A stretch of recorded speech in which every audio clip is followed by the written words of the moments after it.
Hi,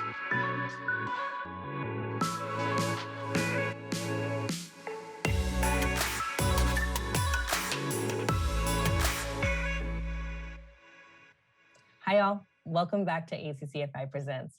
We're going to continue with our conversation from the previous week, and we can't wait to get started. Let's get into it. I know that, our heart with ACC is, we are a community college. We care deeply about the community. But then the community comes to us and they become students. Can you tell me a little bit about what your vision is for how students will interact with fashion at ACC? Absolutely. My vision would be that our students, well, we've got high school programs. I would love to see those high school programs develop more in fashion at some of our high schools. And then that feeds into ACC to our fashion design program. And that feeds to our CE programs. And then, like I said, going on and feeding into the university and then to the fashion incubator somewhere along the way. So there's not any reason in the world that these programs can't grow. And I do see ACC as being the catalyst for that. Absolutely. I totally agree with you. I think students have so many ways to engage. And I feel like the fashion story at ACC has grown significantly, from the continuing education classes to the new associate degree in fashion design. I believe they're going to have some of their first graduates coming up here in the spring, which is very exciting. It really is. So exciting. And then the fashion marketing department.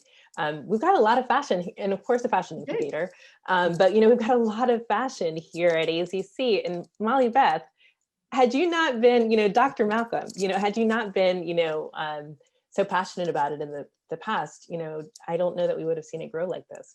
Well, I appreciate your saying that, but it definitely took a team, and it was fun to see. We already had a fashion merchandising program that had been here for a long time, but to see it kind of get pulled in to help to create that fashion design program, all of these different ways. But yes, I have enjoyed getting to be a part of this. It's like, it's not what I majored in. I could never do what you do in designing clothes, but just the ability to be a part of it has really been exciting to me, because when some people say, fishing is their hobby, golfing is their hobby, playing tennis, mine is fashion. And I love it. It's lots of fun to get to actually practice my hobby in my job, my paying job. Absolutely. Absolutely. It's always nice whenever you have an opportunity to overlap your passions and your professional life together. It is. Absolutely. I love that. So I want to kind of shift gears a little bit here and kind of take our time. I feel like there's been so much this last year. 2020 was a doozy for a lot of us, right? It's pretty challenging. But in your role with public affairs and operations for the college, how has COVID-19 and the pandemic affected what you do in your work? It's had a major impact on my work.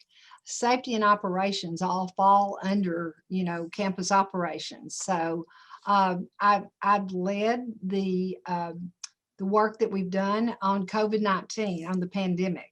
And so once again, it takes a team of people to do all that we do, but we have an emergency operations center that meets on a regular basis to discuss what's going on, what do we need to do next. I'm also part of an area-wide group that meets with it's called the Big Five. It's the County of Travis, the City of Austin, Austin Community College, Austin ISD, and the University of Texas. We're the 5 largest public entities in Austin. So we come together on a regular basis also to look at how do we work together during this pandemic, and what do we need to do differently. But one of the things, it's been work for everyone. There is no question about that.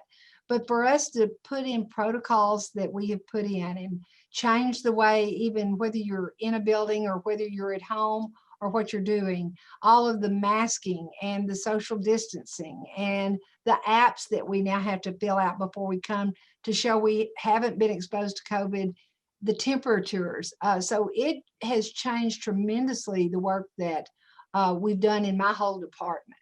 Yeah, I can only imagine. It's so it's been so challenging to try to keep people safe. But, ACC has been one of the few places that has been COVID free from a community spread standpoint. Is that It- correct? That is absolutely correct.